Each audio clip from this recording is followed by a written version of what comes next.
woke up this morning, started thinking about things, and something obviously stole my peace. You know, when you're asleep, you're at peace, like you're having a nightmare or something.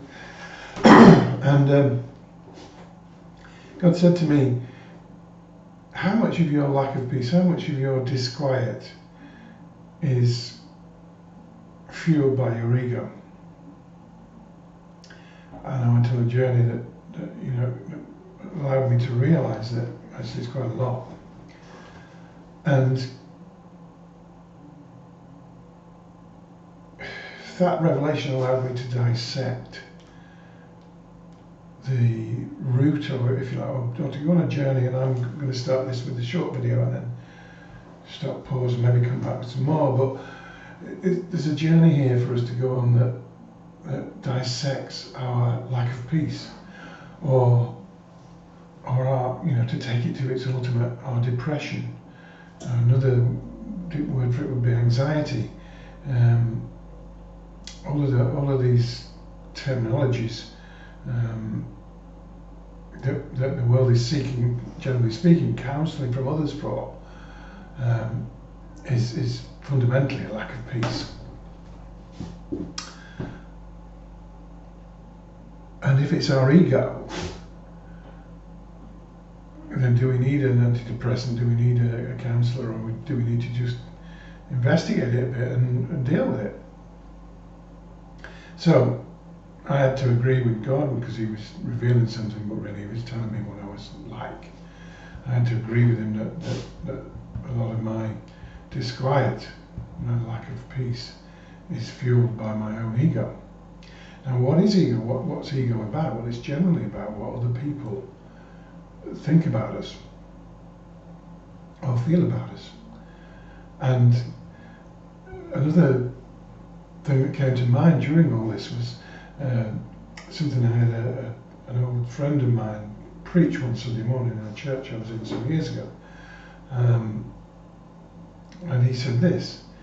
He said, people don't think about you anything like the amount that you imagine they think about you.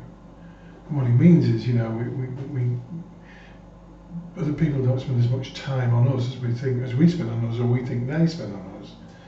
And I started to think about that, and I've thought about it over the years, and I think it's probably, I know it's right, and I think it's probably a huge amount less than we think. The amount that people think about us is perhaps only 5%, if that, of what we think they think about us.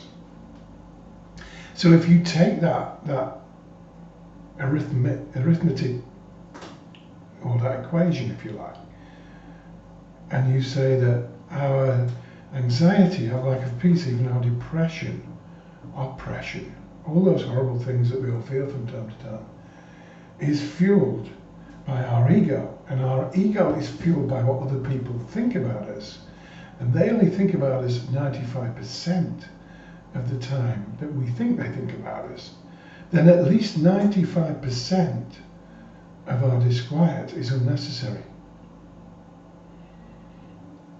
And that's before we get to the other 5%, which is probably also unnecessary.